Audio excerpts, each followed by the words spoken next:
Vayan abriendo su Biblia, Hebreos 9, que es la lectura que hicimos ya esta mañana y desde donde vamos a continuar la serie de la epístola a los Hebreos. Ya hemos estado allí y esta es nuestra 20, no semana, pero sí nuestra sesión número 20 de esta serie. Y bueno, damos gracias a Dios. Antes de entrar en detalle del mensaje, les agradezco sus oraciones. Esta semana el pastor Philly y yo vamos a estar en Monterrey. Vamos a lo que es el arranque de la temporada de Festiniños. Como cada verano nos reunimos en alguna ciudad del país para arrancar lo que es todo el proyecto que conlleva introducir 100 trailers al país y luego capacitar iglesias y luego distribuirlas. Entonces, bueno, eso es más de 1 millón de cajitas para el país y se escucha fácil, pero conlleva sus retos. Entonces les agradecemos sus oraciones y vamos a estar en Nuevo Laredo predicando la semana que viene. Entonces también les agradezco sus oraciones. Aquí todo sigue igual, aquí sigue habiendo comida en la mesa y usted, como cualquiera de nosotros, seguimos en nuestra normalidad. Pero bueno, siempre es necesaria la oración y por eso es que la pido. Bueno, vamos a ir al mensaje de esta mañana. Hemos considerado la semana pasada, cuando abrimos el capítulo 9 para entrar a él en detalle, que Cristo como el sumo sacerdote y como la ofrenda se entregó una sola vez y para siempre.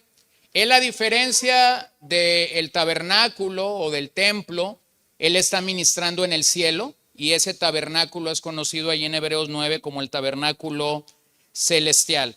Y finalmente el verso 14 de la semana pasada nos invitaba a traer una adoración viva, a servir delante del Señor. Y cuando pensamos en una carta como esta, en una epístola como la que estamos estudiando, pareciera a veces ser tan cargada de doctrina, tan cargada de vivencias, tan cargada de las ilustraciones del Antiguo Testamento, que pudiéramos perder de vista rápidamente a qué nos llama esta epístola.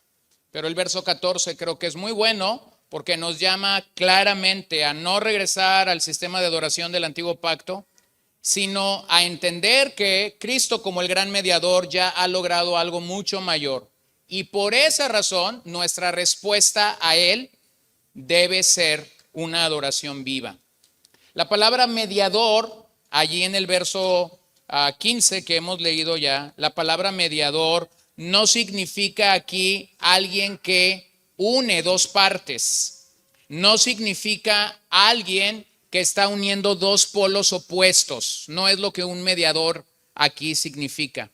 Tampoco informa el arreglo de un diplomático o de un político tratando de arreglar una situación entre dos países. Tampoco mediar aquí significa la función que un árbitro tiene en un partido de fútbol o de cualquier otra disciplina deportiva. No está haciendo eso. Entonces permítame llegar a poder explicar en qué sentido Cristo es nuestro gran mediador. Mira, la realidad es que cuando lees la Biblia te das cuenta que la santidad de Dios y el pecado de la raza humana no pueden convivir. O sea, que Dios sea santo comunica el problema del pecado en la raza humana. Y nuestro pecado nos separa de Dios. Nuestro pecado nos separa de Dios. Esa es la realidad por la que una persona no salva esa relación está dañada con el Creador. Ahora, ¿qué pasó en la creación? Y entonces vamos a regresar al Edén, porque Génesis 1 y 2 nos describe un maravilloso cuadro. En ese maravilloso cuadro de Génesis 1 y 2, Dios crea, y cuando Dios crea, todo lo crea bien.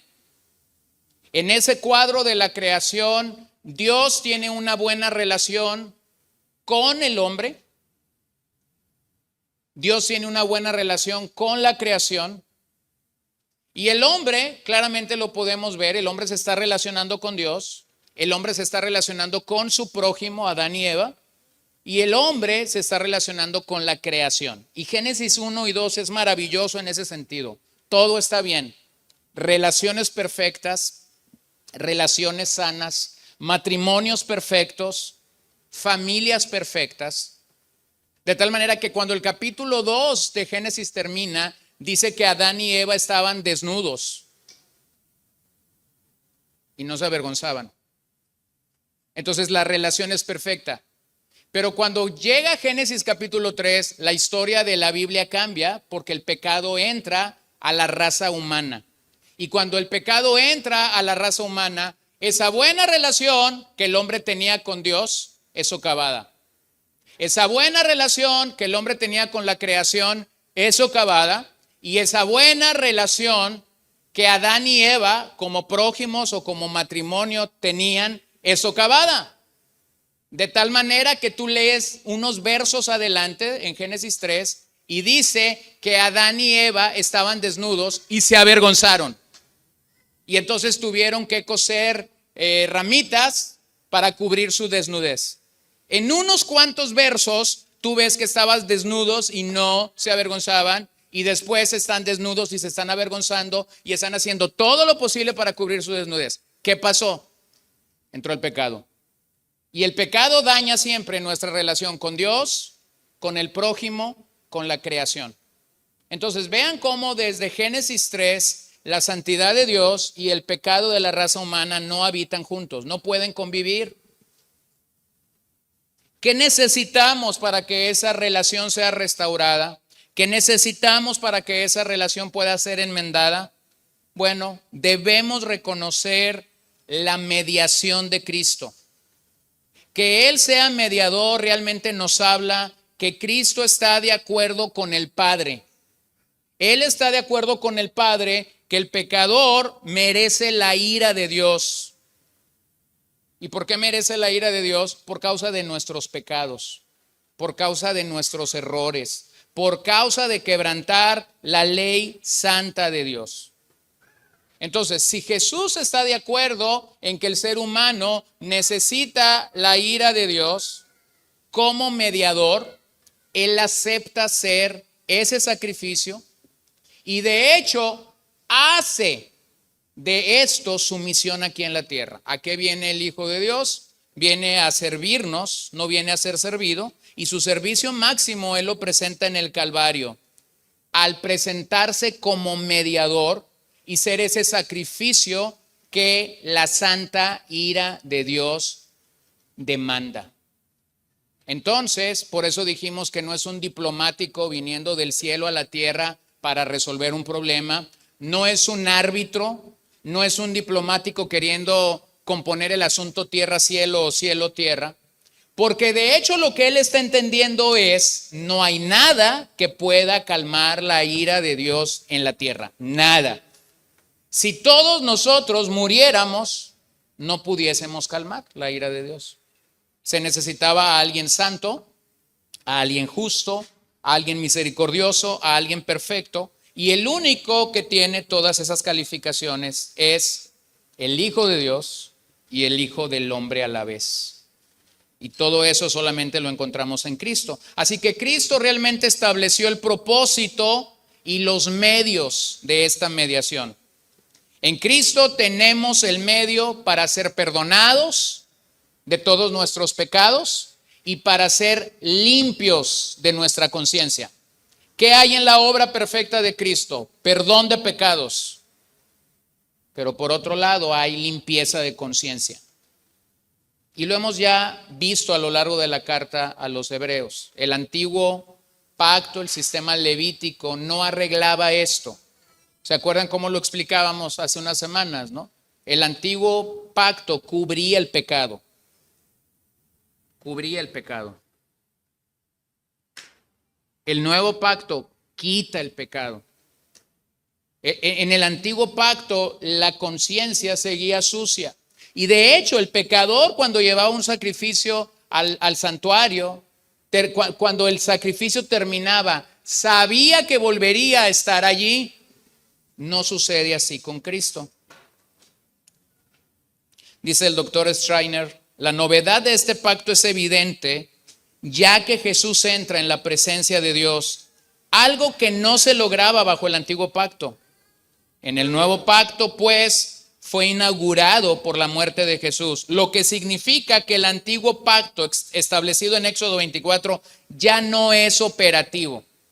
Es decir, ya no nos acercamos a Dios como el sistema levítico lo planteó. Funcionó por un tiempo y, como dijimos, no es que Dios está diciendo fue malo, porque Dios mismo lo estableció. Funcionó por un tiempo, pero no funciona hoy. No funciona hoy. No opera hoy, porque aquello era copia, pero hoy día tenemos la realidad. Entonces vamos a contestar una sencilla pregunta esta mañana. ¿Qué logró Cristo? ¿Qué logró Cristo como el mediador del nuevo pacto? ¿Qué es lo que esta mediación logra para nosotros, da a nosotros, proporciona a nosotros, de tal manera que nosotros deberíamos estar muy agradecidos por eso? Número uno, en Cristo tenemos una herencia eterna. En Cristo nosotros tenemos una herencia que es eterna.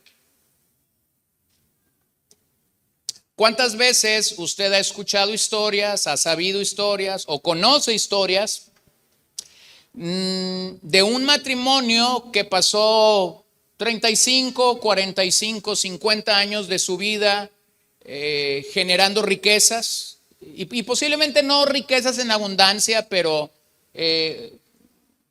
amasaron una cantidad de dinero, voy a decirlo, o de propiedades que les permitió vivir bien hasta el día que murieron? Finalmente tuvieron que heredar porque murieron. Y resulta que cuando heredaron, todo lo que ellos construyeron por 40, 50 años se esfuma en 2 años. Tú heredas eso, bueno, tú no puedes heredar y saber después qué pasó con tu herencia, ¿no? Pero lo voy a plantear así. Alguien hereda eso que le ha costado 50 años hacer, y resulta que a las personas a las que se los heredó, en 2 años no tienen un centavo. Entonces, esa herencia no es eterna. ¿Se dan cuenta? Porque se esfumó, se acabó. Cuando el mediador viene y ministra para nuestras vidas o ministra a nuestro favor, lo que el verso 15 está diciendo es que esa herencia que recibimos es eterna. Vea lo que dice el verso 15. Por eso Cristo es el mediador de un nuevo pacto, a fin de que, habiendo tenido lugar una muerte para la redención de las transgresiones que se cometieron bajo el primer pacto, los que han sido llamados reciban la promesa de la herencia eterna.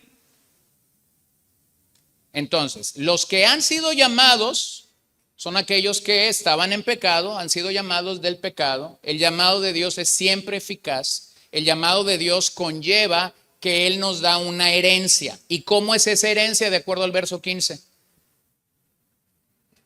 ¿Cómo es? Es una herencia eterna. No es una herencia a la cual yo acceso para acabármela en un año. No es una herencia a la cual yo acceso para que termine en una década. Es eterna. El Señor nos ofrece vida eterna. Aquí hay herencia eterna. En otros pasajes de Hebreos se habla de redención eterna. Pero lo que entonces está comunicando es que el mediador logró algo que el antiguo pacto no podía lograr. El antiguo pacto no podría asegurarte, una vez que tú has entregado una ofrenda, un animalito, o has traído algún tipo de grano para entregarlo delante del Señor, que tú tenías herencia eterna. Entonces, el antiguo pacto de Hebreos, lo que aquí refiere son las leyes ceremoniales del que dependía el sistema levítico.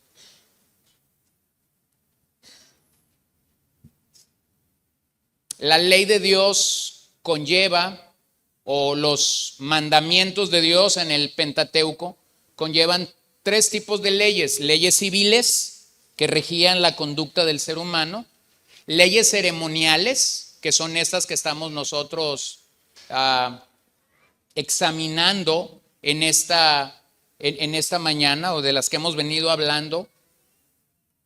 Y tenía otro tipo de leyes, pero específicamente las leyes a las que aquí el autor de Hebreos se refiere, tiene que ver con las leyes ceremoniales, aquellas que conllevaban presentarte delante de Dios y adorar a Dios. Entonces vean cómo ya el autor ha hablado de esto en Hebreos 3, versos 3 al 6. Porque Jesús ha sido considerado digno de más gloria que Moisés, así como el constructor de la casa tiene más honra que la casa, porque toda casa es hecha por algunos, pero el que hace todas las cosas es Dios. Moisés fue fiel en toda la casa de Dios como siervo, para testimonio de lo que se iba a decir más tarde. Pero Cristo fue fiel como hijo sobre la casa de Dios, cuya casa somos nosotros si retenemos firme hasta el fin nuestra confianza y la gloria de nuestra esperanza. Entonces el antiguo pacto tuvo un mediador, se llamaba Moisés. El nuevo pacto tiene un mediador que se llama Cristo. Y ya hemos dicho que Cristo es mejor que Moisés a lo largo de esta epístola. Pero hay algo aquí que nos enfatiza lo que estamos destacando del mediador. Bajo el antiguo pacto, las bendiciones que el antiguo pacto daban tan solo eran temporales. Las bendiciones del antiguo pacto tan solo eran temporales. Y observa una y otra vez que muchas de esas bendiciones estaban condicionadas a la obediencia. Deuteronomio 28.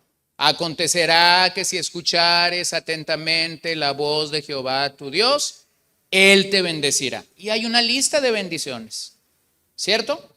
Entonces el antiguo pacto está condicionando. Si me obedeces, dice Jehová, entonces yo te voy a bendecir de esta manera. Terminan las bendiciones y sigue Deuteronomio diciendo, pero acontecerá que si desobedecieres a Jehová tu Dios, entonces estas maldiciones llegarán. Y si tú pones en una tabla bendiciones versus maldiciones en ese pasaje, es más larga la lista de maldiciones. Se describe más ampliamente las maldiciones. Nuevamente, el antiguo pacto está condicionando a obediencia o a desobediencia esos resultados. Pero bajo el nuevo pacto, dice el verso 15, que nuestra herencia es eterna. ¿Y cómo accedemos a esa herencia? Bueno, ahora Cristo la da gratuitamente. Cristo la da gratuitamente. Tal y como Pablo lo dice en Romanos 3:24. Todos son justificados, dígalo conmigo, todos son justificados gratuitamente por su gracia, por medio de la redención que es en Cristo Jesús. Es gratuito. Es gratuito. Eso no significa que un cristiano no tiene que obedecer al Señor, no estoy diciendo eso. Lo que estoy diciendo es que a diferencia del antiguo pacto había un requisito para que la bendición pudiera llegar. Hablando de salvación o hablando de soteriología, lo que el autor de Hebreos y Pablo están diciendo es, el Señor está salvando gratuitamente pecadores. Y eso coincide totalmente con el mensaje de la Biblia de tapa a tapa. La salvación es de Dios. Es decir, Dios es quien salva a un pecador. Lo hace por medio de la obra de su Hijo, lo hace a través de la gracia, lo hace por medio de la fe y lo hace siempre para la alabanza y para la gloria de su Hijo amado. Pero esa herencia que recibes es gratuita, es eterna. Entonces, herencia eterna son todos los beneficios presentes y futuros de la obra salvadora. La salvación tiene beneficios presentes y finalmente, como en el verso 27 y 28 dicen de este capítulo, tiene beneficios futuros. El 9:12, que es un pasaje que revisábamos la semana pasada, habla de esta herencia, pero la llama redención eterna. Redención eterna. Entonces, una vez que el mediador ha presentado su ofrenda por ti y por mí, una vez que el mediador ha venido y ha muerto en el Calvario para que tú y yo seamos salvos y seamos libres de todo pecado y de toda condenación, hay algo por lo cual tú y yo deberíamos vivir eternamente agradecidos. Y hemos sido redimidos, hemos recibido una herencia que es eterna. Sí, sí debo caminar delante del Señor como Él lo demanda, pero esto es gratuito. Es decir, la salvación es algo gratuito. Los que son llamados en este pasaje, los que son llamados tienen el mismo significado que para Pablo tiene la palabra llamado eficaz. Pablo es abundante para hablar del llamado eficaz de Dios. ¿A qué nos referimos con el llamado eficaz de Dios? Cuando Dios llama a un pecador, lo va a salvar y lo va a salvar bien. Porque si eso no fuera así, escúchalo bien, si Dios llamara a un pecador y después se arrepintiera de haberlo llamado, entonces nuestro mediador no está completo. Y eso sería una ofensa a la persona de Cristo. El llamado de Dios es siempre eficaz. Cuando Dios llama a un pecador, lo salva totalmente. Lo salva totalmente. Le da una herencia eterna, le da una redención eterna, le da la promesa del Espíritu Santo. Entonces vuelvo a explicar esto. ¿Y qué pasa con aquella persona que viene, pero después no viene, que sí creemos que se salvó, pero después no se salvó? Y estamos en esa lucha, hermanos. Hay que entenderlo a la luz de las Escrituras y no a la luz de los sentimientos. A la luz de los sentimientos nos es muy fácil decir, ay, pobrecito, este hermano perdió la salvación. A la luz de las Escrituras eso no es posible, porque a la luz de las Escrituras lo que te está diciendo es, Dios entrega a los que Él llamó una herencia y una redención, ¿cómo? Eterna. Y si es eterno, entonces no se puede perder. Entonces, ¿cómo arreglamos cuando alguien dice que se perdió? Bueno, no recibió algo eterno, porque si lo perdió, no era eterno. No era eterno. Entonces, esto no depende de mis sentimientos o de los sentimientos de una persona. Lo que el pasaje está diciendo es que Dios llama y al que llama, Él le da una herencia y una redención eterna. Entonces, ¿cómo es ese llamado de Dios a un pecador? El llamado de Dios a un pecador siempre es poderoso. El llamado de Dios para un pecador siempre es transformador. El llamado de Dios para un pecador siempre es eficaz y entonces ese pecador llega a ser un creyente. Solo examínalo en tu propia vida. No pienses en nadie más. Piensa en dónde tú estabas hundido y pregúntate solamente esto. ¿Pude haber seguido a Jesús a pesar de en todos los pecados en los que yo me encontraba sumergido? ¿Pude por mí mismo haber seguido a Jesús? Y la respuesta es no. No podíamos. ¿Por qué pudimos? Porque el Señor nos llamó. ¿Cómo nos llamó? Eficazmente. ¿Qué nos dio cuando nos llamó eficazmente? Una herencia eterna.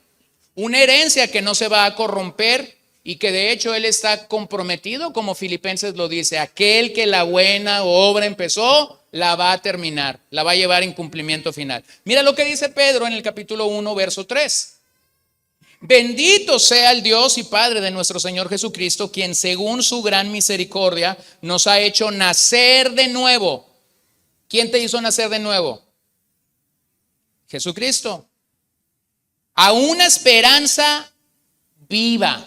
¿Lo ven? No medio viva, viva, mediante la resurrección de Jesucristo de entre los muertos, para obtener, otra vez, una herencia incorruptible, inmaculada y que no se marchitará, reservada en los cielos para ustedes, mediante la fe de ustedes. Son protegidos por el poder de Dios para la salvación que está preparada para ser revelada en el último tiempo. Bueno, Pedro y Hebreos están diciendo más o menos lo mismo. Palabras más, palabras menos, pero el espíritu es el mismo. Esta salvación de la cual hemos sido objetos por la misericordia y la gracia de Dios tiene bienes presentes y tiene bienes futuros. Por eso dice al final, para la salvación que está preparada para ser revelada en el último tiempo. Así que la muerte de Cristo nos da una seguridad. ¿Cuál es esa seguridad? Que la redención que tenemos es para siempre. es para siempre. Así que Cristo medió un mejor pacto y ofreció un mejor sacrificio para asegurar una herencia eterna para los llamados. Su mediación, lo que Él logró como mediador, es entregar una herencia eterna para los llamados. ¿Cómo sabemos que una persona llamada es salva? Por gracia. ¿Cómo sabes que tú y yo somos salvos? Por gracia. ¿Cómo sabes que tú y yo llegaremos al cielo el día de mañana? Por gracia. Por gracia. Así que esta redención que se nos ofrece contempla el pago para liberar a los esclavos de su cautividad. Y esa herencia, como bien el autor de Hebreos se inclina al final a decirnos, esa herencia incluye una ciudad celestial, la llegada a Sión. Número 2, en Cristo no solo tenemos una herencia eterna, en Cristo tenemos un sacrificio más costoso.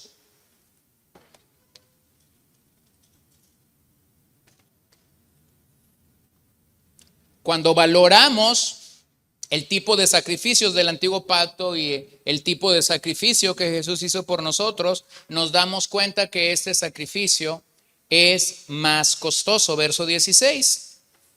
Porque donde hay un testamento, necesario es que ocurra la muerte del testador, pues un testamento es válido solo en caso de muerte, puesto que no se pone en vigor mientras vive el testador. Por tanto, ni aun el primer pacto se inauguró sin sangre, porque cuando Moisés terminó de promulgar todos los mandamientos a todo el pueblo conforme a la ley, tomó la sangre de los becerros y de los machos cabríos con agua y lana escarlata e hisopo y roció el libro mismo y a todo el pueblo, diciendo: esta es la sangre del pacto que Dios les ordenó a ustedes. De la misma manera roció con sangre el tabernáculo y todos los utensilios del ministerio.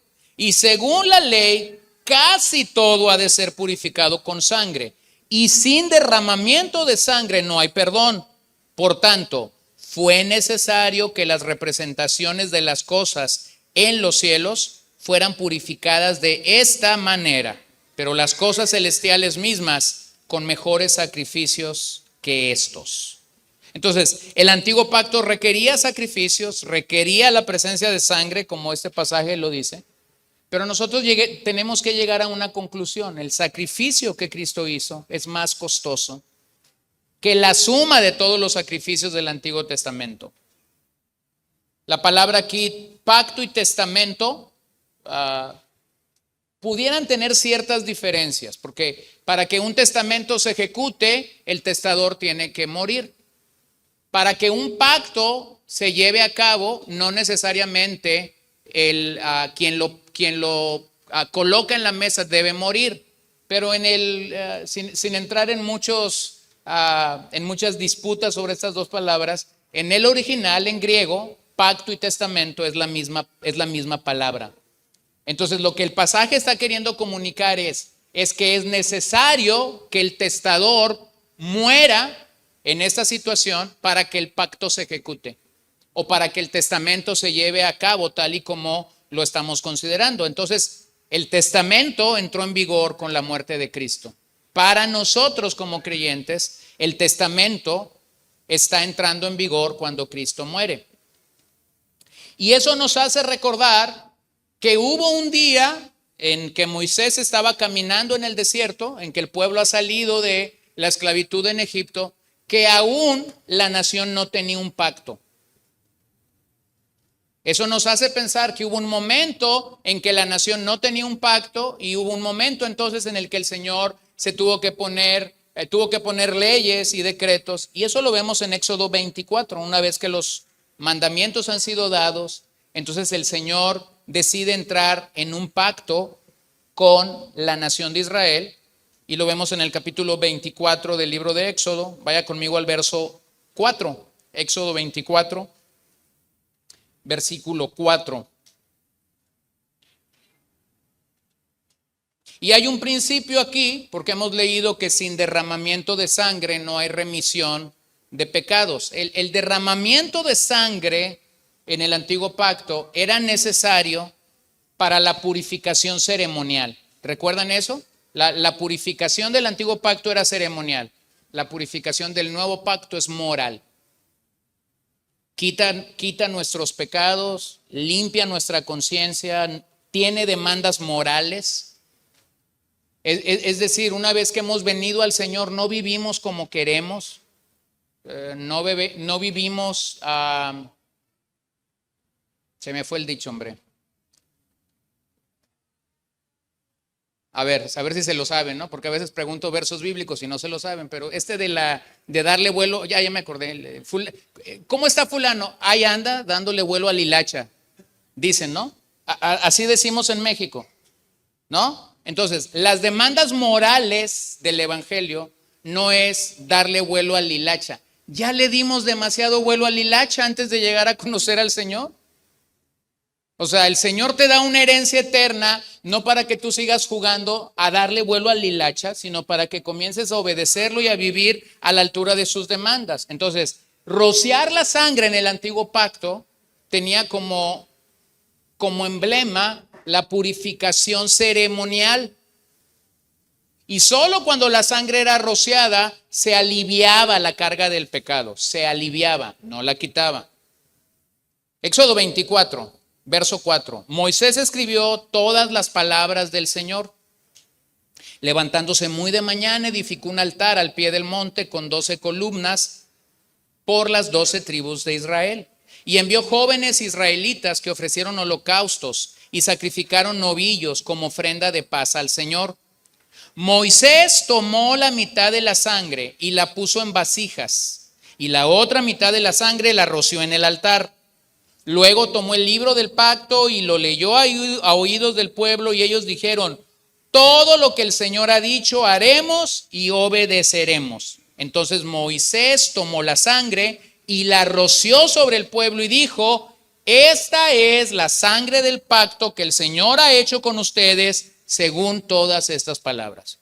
Hubo un día en que Israel no tuvo pacto, pero ahora en Éxodo 24 hay un día en el que el pacto ha sido inaugurado. Y a partir de aquí, entonces, la nación caminó con un pacto, caminó con la ley mosaica o con el pacto de Moisés, como lo quieras llamar. ¿Cómo inició ese día? ¿Qué elemento estuvo en ese día que fue rociado? Sangre. ¿Lo ven? Entonces, ¿cómo inició el antiguo pacto? Inició con el rociamiento de sangre. La ceremonia de iniciación, y usted puede leer el capítulo completo, yo no tengo el tiempo, lo voy a obviar, pero voy a decirle lo que está en ese capítulo. En el antiguo pacto, la ceremonia de iniciación incluyó rociar a la gente con sangre de animales. Significaba que la desobediencia al pacto era la muerte y que Dios permitiría la sustitución por quebrantar leyes. Entonces, ¿por qué llevaban animales ellos? Porque Dios había instituido que cuando tú llevabas un animal, ese animal era el sustituto. Tú merecías morir, pero al tú traer un animal, ese animal era el sustituto de tu falla o de tu quebranto de la ley. Ahora aprecien que tanto el antiguo pacto como el nuevo se están inaugurando con sangre. No solamente con sangre, sino que en los dos hay sustitutos. En el antiguo pacto había animalitos que servían como sustitutos de todos nuestros pecados. En el nuevo pacto hay un sustituto que se llama Jesús. Él está derramando su sangre.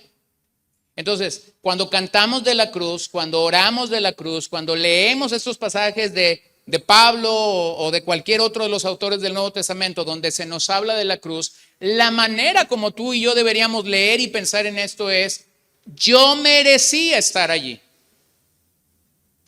Eso es entender la salvación. Yo merecía estar allí, pero un sustituto perfecto fue en mi lugar.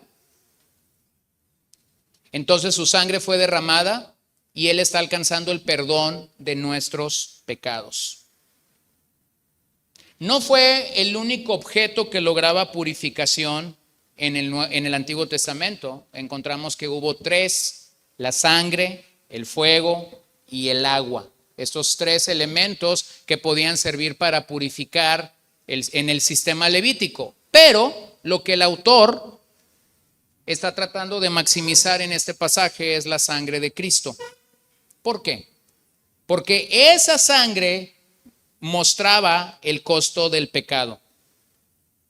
Porque esa sangre ilustraba de manera gráfica que con el pecado viene la muerte. Y velo en el verso 20. El autor utiliza la palabra ordenó. Ordenó para poner en los requisitos del pacto que Israel debía cumplir. Es decir, Dios ordenó que esto fuera así. Pero aquí destaca la sangre. Este pacto solo tiene validez porque la sangre es rociada sobre el pueblo y otros objetos, pero en el nuevo pacto esto tiene validez porque esta sangre está siendo aplicada a personas irredentas. Entonces yo lo he dicho muchas veces, pero se lo voy a decir. Y no quiero que se malinterprete la expresión. Pero ¿qué es lo que la sangre de Cristo realmente está haciendo en el Nuevo Testamento? Limpiando pecadores. Limpiando el pecado de pecadores, quitando el pecado de pecadores, y limpiando nuestras conciencias. Esto es lo que la sangre de Cristo está haciendo. Hermanos, va de nuevo. La sangre de Cristo no sirve para arreglar un caldo que se te echó a perder. La sangre de Cristo no es un amuleto cuando vas a chocar porque no hiciste un alto. La sangre de Cristo no es el sustituto de Buda si le sobabas la pancita o de la patita de conejo. Entonces lo voy a explicar. Tenemos clichés dentro de la vida cristiana donde jalamos la sangre de Cristo para todo. Vas a chocar y lo primero que se te ocurre decir es la sangre de Cristo. Bueno, la Biblia dice muy claramente para qué es la sangre de Cristo y no es para eso. No frenaste a tiempo, no viste el alto o no viste el semáforo, pero puedes decir otra expresión: oh Dios, ayúdame. Por favor, Señor, ten misericordia de mí. Pero hemos acumulado con el paso de los años en la vida cristiana algunas ideas erróneas y equivocadas acerca de lo que la sangre de Cristo puede hacer. Bueno, el pasaje te está diciendo muy claramente qué sí hace la sangre de Cristo. Vas y compartes el evangelio con un pecador, y ese pecador, por la gracia y por la misericordia de Dios, está diciendo: yo quiero venir al Señor. Bueno, entonces ese es un buen momento para decir: Señor, te doy gracias porque una vez más estás aplicando tu preciosa sangre a la vida de Carlos, de Milagros, de Lourdes, o no sé, de cualquier nombre. Estás viniendo y estás derramando tu preciosa sangre aquí. Tampoco nos debemos cubrir con la sangre de Cristo. Nunca la Biblia nos manda que nos cubramos con la sangre de Cristo. Y yo sé que algunas madres muy bien intencionadas, el hijo se va de viaje, el hijo se va al trabajo, y mi hijito, te cubro con la sangre de Cristo. Tampoco la Biblia dice eso acerca de la sangre de Cristo. Limpia nuestras conciencias, quita nuestros pecados. Hermanos, eso es algo maravilloso. Agarre un salmo si su hijo se va a ir, léale el salmo, y eso es mucho mejor que el amuleto que usted está tomando con la sangre de Cristo. Tiene más impacto para la vida de su hijo, ¿verdad? Tiene más impacto para la vida de su hijo, es más bíblico, es más coherente a la luz de lo que usted está haciendo. Tome una porción de las Escrituras y hágalo. Entonces, pero lo que sí el pasaje nos está diciendo claramente es que el pacto fue inaugurado con la sangre. Entonces vean algo importante: el pacto y la muerte de Cristo están caminando juntos. Muere Cristo, el pacto entra en vigor. Derrama su sangre, el pacto está entrando en vigor para nosotros. Gracias a que su sangre nos limpia, ahora tenemos acceso al tabernáculo celestial. ¿Quiere orar algo acerca de la sangre de Cristo? Aquí está. Gracias, Señor, porque por tu sangre tengo acceso al trono de Dios. Gracias, Señor, que no hay nada que me pueda condenar, porque por tu sangre preciosa, cada hijo tuyo puede entrar al trono de Dios. Entonces la sangre está ilustrando la necesidad de la muerte de Cristo y nos habla del aspecto violento de su sacrificio por su iglesia. ¿Quiere meditar un poco más sobre la sangre de Cristo? Vea que el costo que el mediador pagó fue muy alto. Hermanos, el costo por nuestra salvación fue realmente grande y no debemos menoscabarlo. Entenderlo a cabalidad nos debe llevar a una vida de rendición, de adoración por lo que Cristo ha logrado con su preciosa sangre a favor nuestro.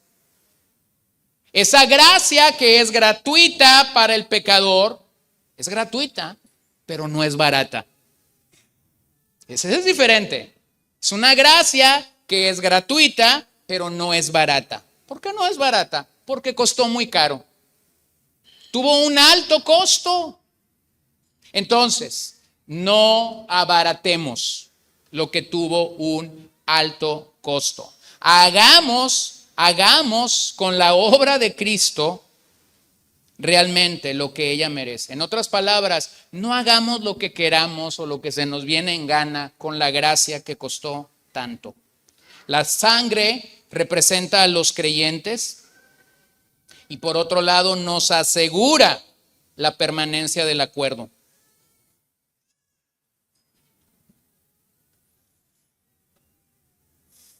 La demanda por la muerte del transgresor es lo mismo que la demanda por su sangre. O sea, que un transgresor tuviera que morir en el antiguo pacto es igual a que ese transgresor tenía que derramar su preciosa sangre.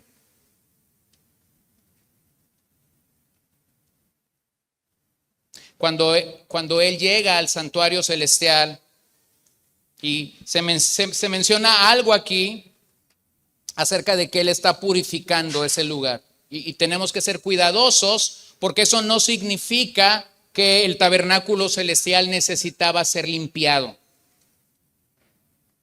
sea, se limpia lo que está sucio, ¿cierto? Se limpia lo que está contaminado. Se tiene que tomar una solución en salubridad o en higiene cuando algo está contaminado. Pero cuando algo está 100% limpio, cuando es perfecto, no lo necesita. Entonces, ¿a qué se refiere el autor cuando dice que Él llegó y purificó?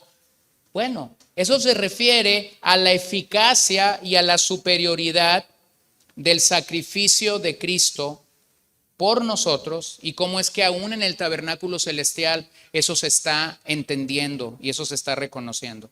Entonces no debemos abandonar el concepto de la sangre de Cristo, ya que está en el centro de nuestra redención.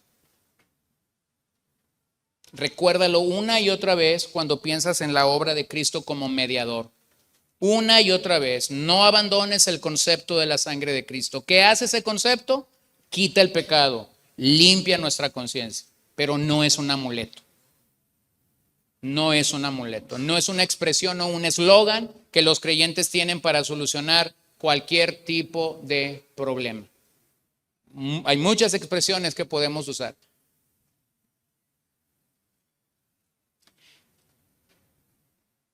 La remisión de pecados o el perdón de nuestros pecados funciona como una transición en estos versos. Y luego véalo en el 9:24. Número 3, en Cristo tenemos el cumplimiento. En Cristo nosotros tenemos el cumplimiento. ¿El cumplimiento de qué? De todas aquellas promesas a las que el antiguo pacto apuntaba. Verso 24. Porque Cristo no entró en un lugar santo hecho por manos, una representación del verdadero, sino en el cielo mismo para presentarse ahora en la presencia de Dios por nosotros. Entró al lugar santo. ¿Cuántas veces entró? Una vez y para siempre. ¿Cuántas veces entraba el sumo sacerdote? Una vez al año. Los años que el antiguo pacto estuvo de pie. Entonces se acabó. Finalmente el sumo sacerdote original llegó al santuario, ministró desde el santuario, y eso conlleva el cumplimiento de esto. Entonces Cristo nos presenta ante el Padre, nos representa ante el Padre y lo hará por siempre. Cristo nos está representando ante el Padre y lo hará por siempre. ¿Por qué tiene que hacerlo por siempre? Porque nos dio una herencia que es eterna. ¿Qué sostiene esa herencia que Cristo está ministrando? Si esa herencia dependiera de ti y de mí, noticia de último día, la vamos a perder, la vamos a regar. ¿De qué depende la herencia de este sumo sacerdote? De que él está en su santuario. ¿Qué está haciendo? Está ministrando. ¿Qué más está haciendo? Está gobernando por el poder de su palabra. ¿Qué más está haciendo? Está intercediendo por los santos. ¿Lo ven? Entonces queda claro que lo que es hecho por la mano humana es perecedero. El tabernáculo no permanece, el templo de Salomón no permanece, el templo que fue reconstruido no permanece, el templo que fue embellecido por Herodes el Grande, que fue el templo donde Jesús entró, tampoco permanece el día de hoy. Nada de lo que se levantó, de lo que se alzó en el antiguo pacto está permaneciendo. Pero ¿qué sí permanece? El ministerio de Jesús ante el trono del Padre. Entonces podemos perseverar en la vida cristiana gracias al sacrificio perfecto de nuestro sustituto. ¿Por qué? Porque Él es el cumplimiento de todas estas promesas. Y finalmente, número 4, en Cristo tenemos un ministerio final y perfecto. ¿Cómo es el ministerio aquí de nuestro mediador? ¿Es final? ¿Tiene punto final? No es punto y coma, no es 2 puntos. Tiene un punto final y ese ministerio es perfecto. Verso 25. Y no para ofrecerse a sí mismo muchas veces, como el sumo sacerdote entra al lugar santísimo cada año con sangre ajena. De otra manera, a Cristo le hubiera sido necesario sufrir muchas veces desde la fundación del mundo. Pero ahora, una sola vez en la consumación de los siglos, se ha manifestado para destruir el pecado por el sacrificio de sí mismo, y así como está decretado que los hombres mueran una sola vez y después de esto el juicio. ¿Qué vemos aquí? Bueno, vemos que Cristo es el cumplimiento real de todas las copias. Es el cumplimiento real de todas las copias. ¿Se acuerda cuando hace unas décadas todavía? Pero para los que no saben qué es eso voy a tener que explicarlo, ¿no? Había algunos lugares a los que teníamos que acudir para obtener una fotocopia. ¿Se acuerdan? Entonces tú llegabas con tu documento, lo entregabas a la persona que estaba en el mostrador y no sé, pedías 100 copias de esto. ¿Se acuerdan? Estoy hablando de momentos donde esto inicia posiblemente o donde la tecnología no era tan alta. Pero al final, cuando te regresaban tus 100 copias y te ponían el documento original arriba, si tú mirabas el documento original y mirabas la copia, no había falla. Tú sabías cuál era el original y tú sabías cuál era una copia. El día de hoy no puedes saberlo, ¿no? Tenemos impresoras de alta gama que ya no sabes cuál es el original y cuáles fueron las copias. No hay diferencia. Pero hubo un momento en esta vida, aunque usted no lo crea, en el que sí podías distinguir que este era el original y que esto eran las copias. Cuando el antiguo pacto estaba caminando, ellos pensaban tener el original. Pero en el cielo se sabía que era la copia. ¿Lo ves? Ellos estaban viviendo bajo el antiguo pacto y ellos tenían cierta jactancia porque tenían el original, aunque en el trono celestial decía, es la copia. Cuando Cristo viene y se entrega como el sacerdote perfecto para morir por nosotros, entonces hay un problema. El problema es que los judíos que habían abrazado el sistema levítico decían, esto no es el original, esto es una copia. Nosotros tenemos lo original. Entonces, solucionar ese conflicto entre el cristianismo y el judaísmo es lo que tomó algunas décadas y algunos todavía no lo han procesado el día de hoy. Y entonces era el llamado que el autor estaba haciendo en este libro. Entonces vean algo, ya no hay necesidad de más ofrendas porque el autor está diciendo aquí que una sola ofrenda ha logrado quitar el pecado de nuestras vidas. El sacrificio de Cristo se asocia con el cielo. ¿Puedes ver eso?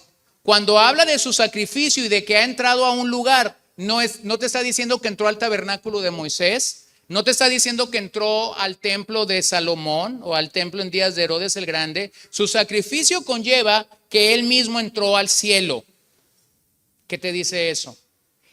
El cielo es el tabernáculo original, Cristo es el sumo sacerdote original, Cristo es la ofrenda original, no es la copia. No es la copia. Entonces el autor de Hebreos estaba llamando a sus oyentes a lo original y no a la copia. Y no a la copia. La ofrenda de Cristo en el Calvario entonces fue total y fundamental para la fe cristiana. Vean esa expresión que ya se ha repetido bastante en Hebreos. El autor la toma de nuevo y dice una vez. Para ahora comunicar que su muerte fue suficiente. Su muerte es singular, su muerte es eficaz y no hay más expiación que hacer. No hay más expiación que hacer. O sea, no necesitamos regresar al sistema levítico, porque regresar al sistema levítico es una ofensa para el Cordero de Dios. Hay prácticas que ofenden realmente lo que la Biblia dice.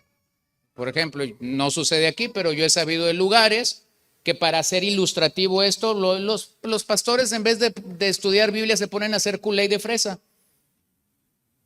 Y entonces tú les quieres explicar en un buen mensaje a tu gente cómo la sangre de Cristo aplica para tu vida. Y en vez de ir a los pasajes y hacer un exégesis para saber qué es lo que hace la sangre de Cristo, lo solucionan bien fácil. Llenan un termo con agua, le echan 4 o 5 sobres de Kool-Aid, llegan el domingo y les echan Kool-Aid a toda la congregación. Y la congregación está contenta porque ahora han entendido que la sangre de Cristo es aplicada a sus vidas. ¿Sabes cómo se llama eso a la luz de la palabra de Dios? Una ofensa, una herejía. Eso es comparar lo que un pobre Kool-Aid y un poco de agua puede hacer frente a la sangre de Cristo. Entonces, ¿qué se intenta con esto? Es un retorno al sistema levítico. Porque pobres hermanos, al menos que sean buenos para lavar, se van a poder limpiar del Kool-Aid. Entonces ya una camisa, ya un vestido o algo se les manchó. Segundo, se van a dar cuenta de algo. Cuando se quiten esa blusa, cuando se quiten ese pantalón sucio y lo laven, sus vidas van a estar igualititas. Igualitititas. Porque no sucede así. Si así fuera, hermanos, la solución del cristianismo fuera como una varita mágica. Y no es así.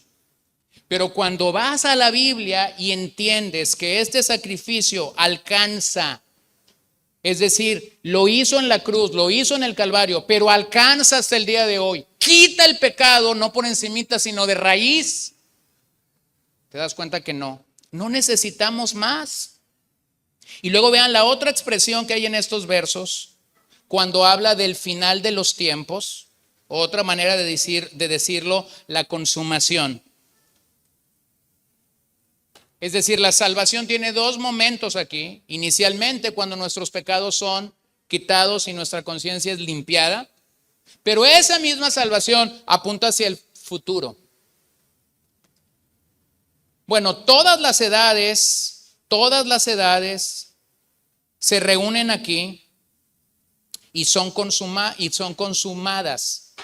dando paso a lo que se conoce como la era escatológica. ¿Qué es eso? Bueno, esa era describe que un día el Señor vendrá y traerá su juicio, vendrá una segunda vez, Pero a la par nos regresa o nos recuerda un principio muy básico en la vida cristiana que bueno, tenemos que recordarlo. ¿Cuál es ese principio básico y sencillo en la vida cristiana? Solo tenemos una vida. En otras palabras, un día vamos a morir.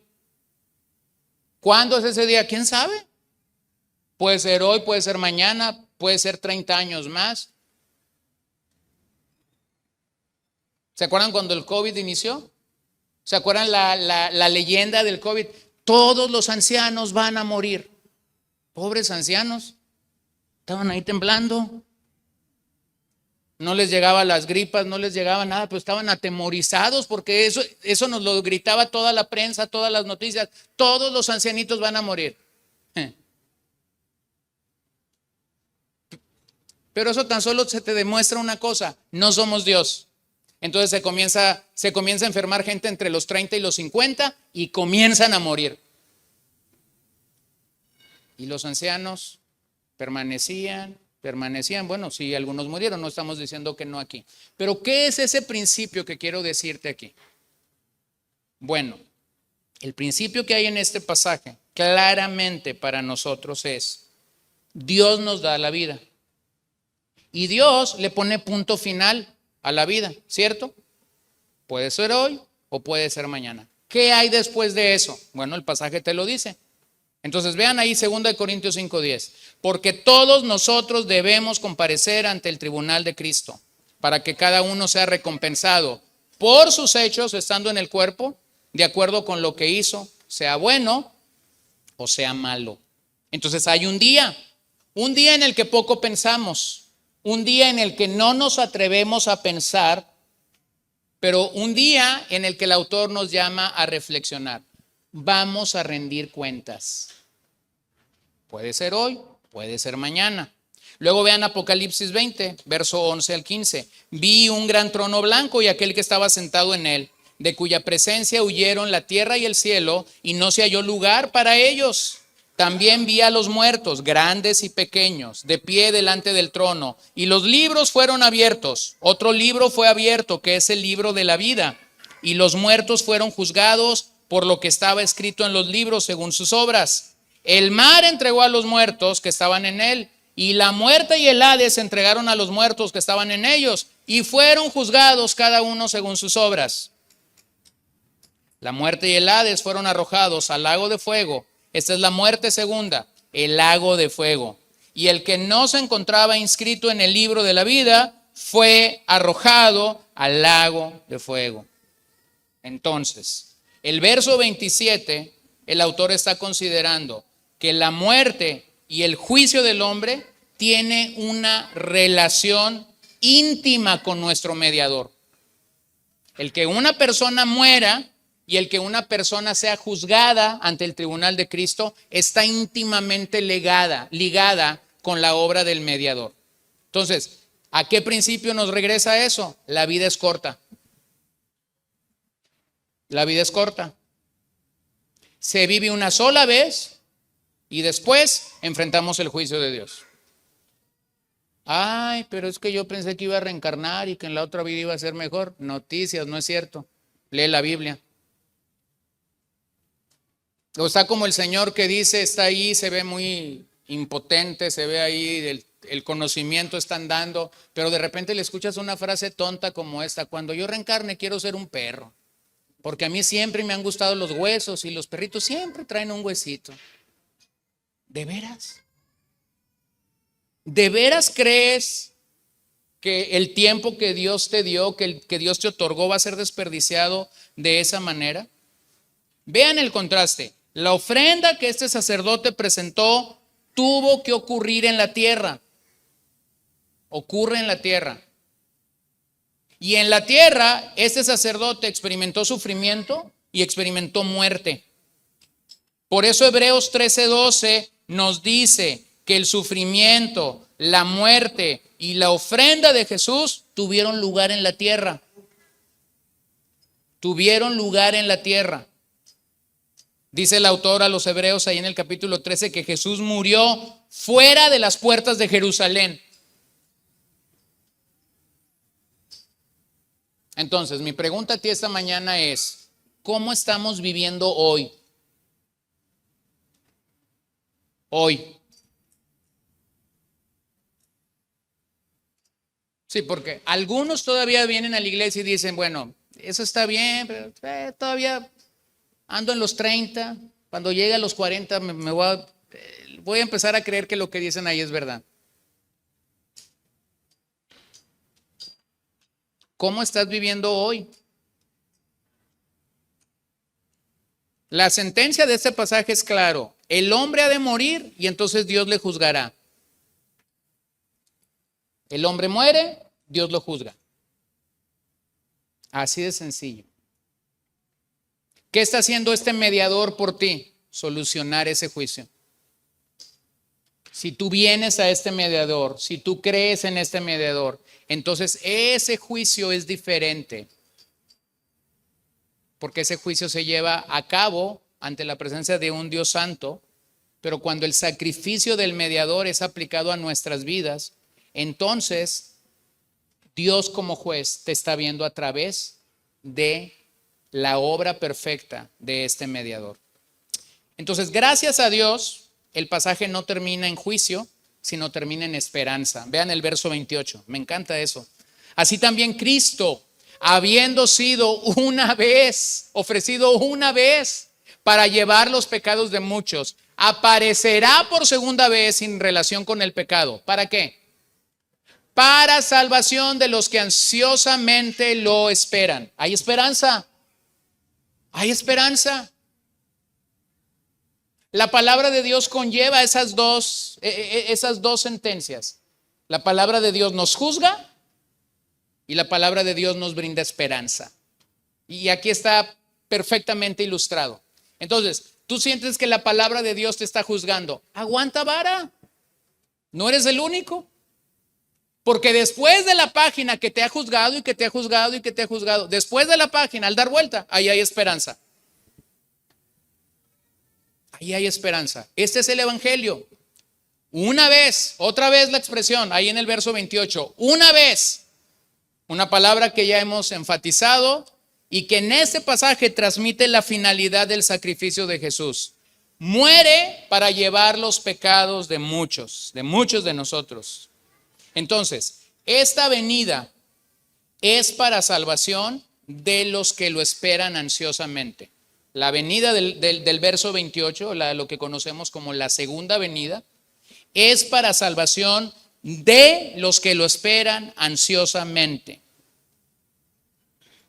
Es una noticia esperanzadora. Su regreso es por aquellos a los que Él ya ha salvado, entonces los reclamará para sí. Ojo con eso. Fíjense bien. Fíjense bien. Cuando el Evangelio nos comunica de la segunda venida, nos dice que nadie sabe el día ni la hora. Y entonces Jesús dice, nomás el Padre. Bueno, ya hemos examinado básicamente esa palabra y ya hemos examinado esa expresión. Si Jesús es Dios, si el Espíritu Santo es Dios, si el Padre es Dios, entonces no hay error en la Trinidad. Esto que Jesús dice, solo el Padre lo sabe, no significa que Él no lo sabía. Porque siendo Dios, claro que lo sabía. Pero hay que recordar que en su humanidad, como ser humano, Él estaba en un sometimiento a la paternidad de Dios. Entonces la expresión que hay ahí, solo el Padre sabe el día y la hora, realmente no es la expresión de el Hijo de Dios o de la naturaleza divina de Jesús. Lo que está hablando aquí es la naturaleza humana. Y en esa naturaleza humana, Jesús ha determinado, por conveniencia a la Trinidad, someterse al Padre. Entonces, lo que ese pasaje no está comunicando es que Jesús anda aquí en la tierra como ignorante y que no sabe las cosas. No, sí sabe, porque es Dios. Decir que no lo sabe, entonces es asumir que Jesús no es Dios. Pero lo que tenemos aquí en esta segunda venida no es una venida donde pecadores van a ser salvos.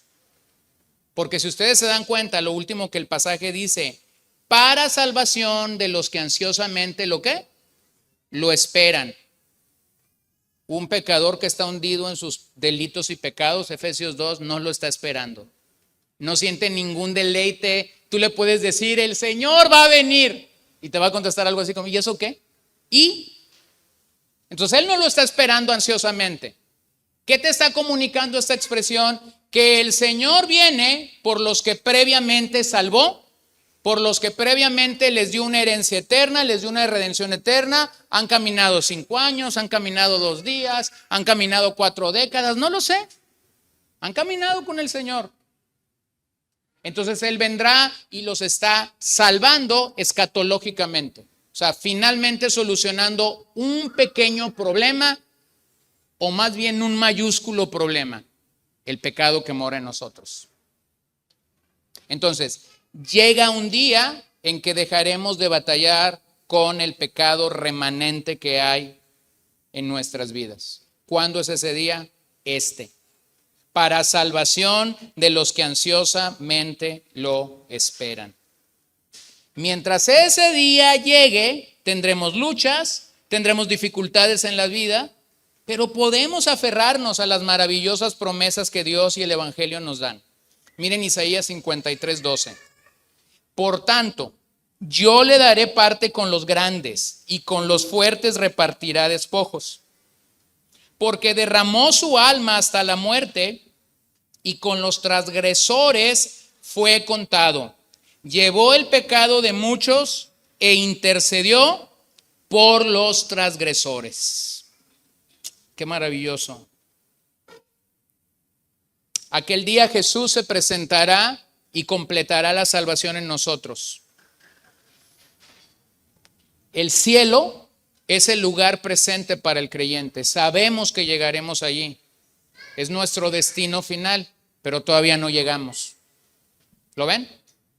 Y las cosas se ven diferente de aquel lado de la eternidad y de este lado de la eternidad.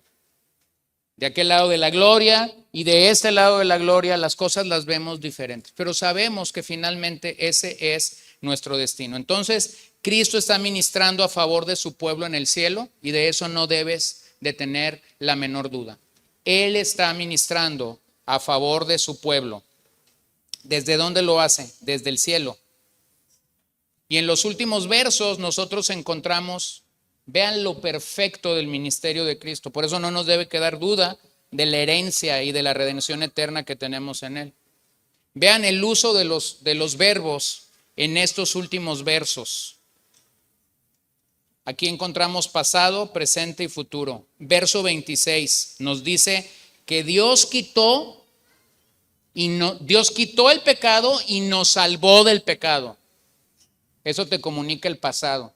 Hubo un día en el que tú y yo yacíamos hundidos en pecado. Él lo quitó. Él lo perdonó. Tiempo pasado. Después podemos ver el tiempo presente en el verso 24. ¿Qué está haciendo el Señor como mediador? Se presenta por nosotros y nos está salvando del poder del pecado. ¿Cómo lo hace? ¿Cómo nos salva del poder del pecado? Intercede por nosotros. Señor, aquí está tu hijo, otra vez está en esta situación física, necesita tu fortaleza, necesita tu ayuda. Señor, aquí está esta mujer, aquí está este hombre, aquí está este joven que está pasando por este valle de obscuridad. Ayúdalo, te está salvando del pecado presente y futuro. Verso 28, nos llevará a la patria celestial, librándonos finalmente de la presencia del pecado. Mira, mi hermano, una de las cosas que mayormente nuestra mente y nuestra carne y luego Satanás nos van a tratar de engañar siempre en la vida es que tus problemas y tus pecados son los más graves que alguien en el mundo mundial puede tener. ¿Has estado allí, no? Yo lo sé, porque yo también he estado ahí. Pensando que este pecado con el que yo estoy batallando, nadie más lo puede tener. Y entonces cuando permites que ese pecado que esa nube oscura que te está cubriendo esté sobre ti, se quede sobre ti, tú te estás olvidando de algo. El mediador hizo algo por ti en el pasado, el mediador está haciendo algo por ti en el presente y el mediador te está asegurando que en el futuro Él te llevará a la patria celestial. Entonces yo sé que la carga de nuestros pecados puede ser fuerte, pero cuando estés allí recuerda una sola cosa: es mucho más grande lo que el mediador hizo, hace y hará por mí que lo que yo pueda pensar de mi propio pecado. Así que puedes reconocer que la obra de este mediador es consumada, es perfecta, su salvación es pasada, es presente y es futura. Nosotros podemos esperar un retorno seguro, con expectación, con esperanza, con seguridad. Él llevará adelante sus propósitos en nuestras vidas. Ahora quiero terminar y quiero regresarte al día de la expiación. El día de la expiación, cuando el sumo sacerdote entraba, llevaba este sacrificio, estaba ministrando en el propiciatorio y entonces él sabría si finalmente Dios había extendido su brazo de misericordia sobre la nación o su brazo de juicio. Hay algo en esa imagen increíblemente llamativo y es el nerviosismo de los israelitas. El sacerdote ha entrado a ministrar en el santuario, pero ningún israelita sabe absolutamente cuál será la decisión de Dios. ¿Los perdonará? ¿O el sumo sacerdote morirá al entrar? Así que puedes imaginarte, si el tabernáculo estaba en la parte central del campamento, cuando el tabernáculo comienza a ser el epicentro de adoración de la nación, puedes imaginarte a cada israelita con su familia, afuera de su carpa, afuera de su tienda o rodeando el perímetro del tabernáculo y esperando que el sumo sacerdote saliera y saliera con vida, porque eso aseguraba que el Señor los había perdonado y su ofrenda había sido aceptada.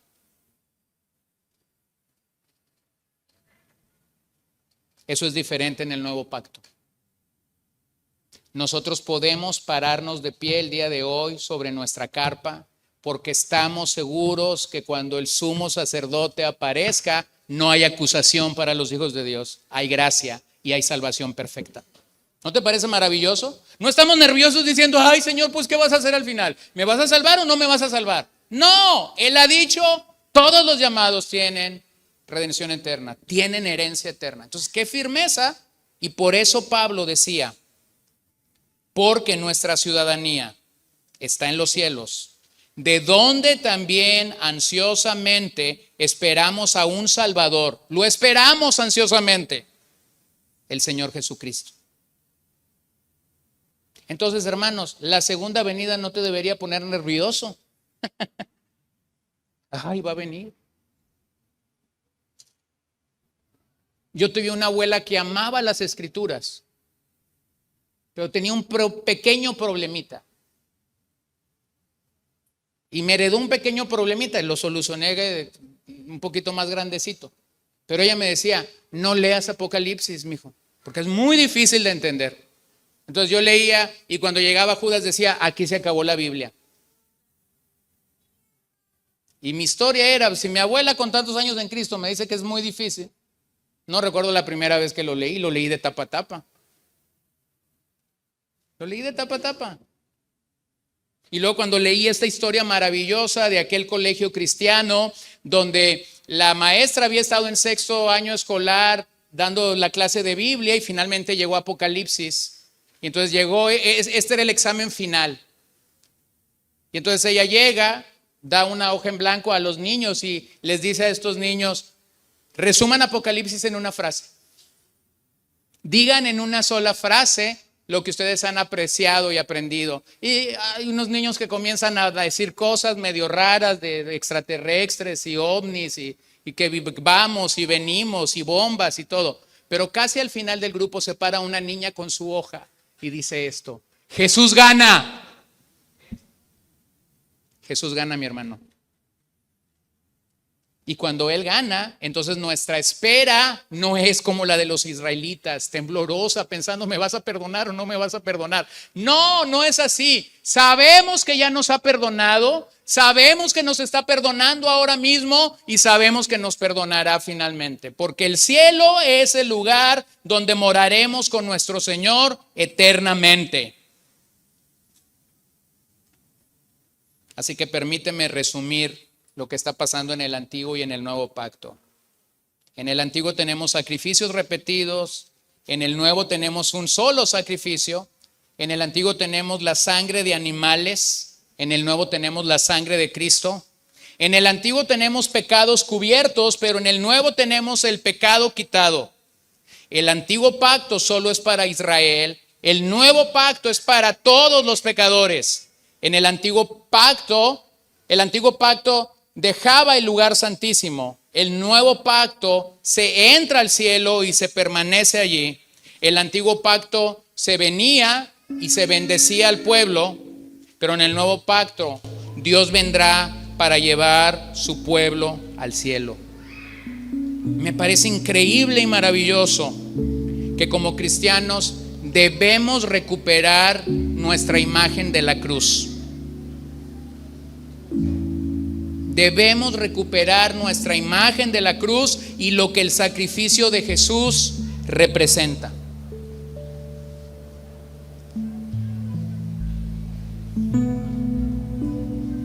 Cristo se ofreció como el sustituto perfecto en la cruz, lo que ninguno de nosotros podemos hacer por sí mismo. Solo Él lo hizo. Ese sacrificio nos lleva a la presencia de Dios y soluciona finalmente el problema del pecado. Ahora caminamos con confianza eterna, porque nuestra redención ya fue alcanzada y es eterna, porque tenemos a un Salvador eterno que nos representa en la sala celestial. Entonces, hermanos, andamos por fe y no por vista. Andamos por fe y no por vista. Ahora andamos por vista. Ahora andamos por fe, perdón. Ahora andamos por fe. Un día llegaremos a la patria celestial y andaremos por vista. Veremos lo que hemos creído. Entonces, disfruta tu camino en fe. Tendrás un camino en vista. Disfruta tu camino en fe. Anda en fe el tiempo que Dios te permita andar en fe. Y cuando enfrentemos este juicio venidero, lo podremos hacer sin temor, sin ansiedad, pero sí con esperanza y con confianza, sabiendo que Dios nos otorgará la salvación final que Él ya nos prometió. Puestos en pie, vamos a orar. Señor, te damos gracias esta tarde por tu amor. Qué maravilloso es poder adorarte, qué maravilloso es poder contemplar la belleza y la grandeza de Cristo a favor de nosotros, su pueblo. Qué maravilloso es poder saber que tu sangre habla mejor que la de miles y cientos de miles de sacrificios.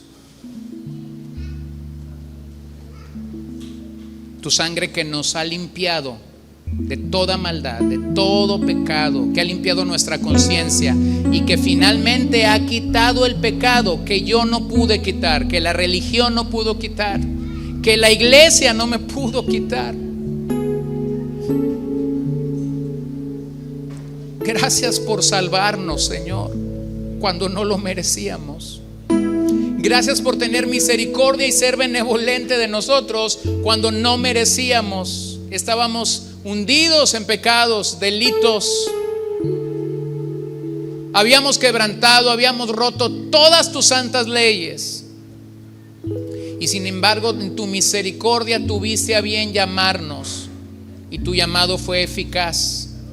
Y tu llamado fue efectivo. Porque no puede ser de otra manera. Tu salvación es eterna, tu redención es eterna, tu llamado es eterno. De tal manera que cuando llamas a uno de los tuyos, Juan 10 dice: mis ovejas oyen mi voz y me siguen. Tú eres el buen pastor y estás cuidando de los tuyos. Estás guardando nuestras vidas hasta el día final. Y como Judas dice, al único y santo Dios, aquel que no nos dejará caer, sino que nos ayudará, nos preservará. Oh, precioso Señor, gracias. Gracias por tu obra en mi vida. Gracias por tu obra en nuestras familias.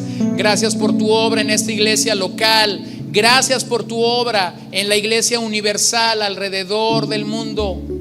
Gracias porque ahora mismo estás salvando personas, no sé dónde, no sé de qué condición, en qué estado están, pero tú los estás atrayendo con cuerdas de amor.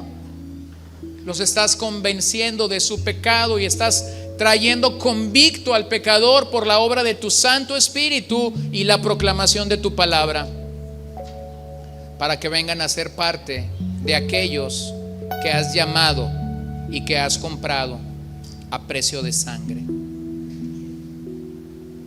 Gracias, Señor.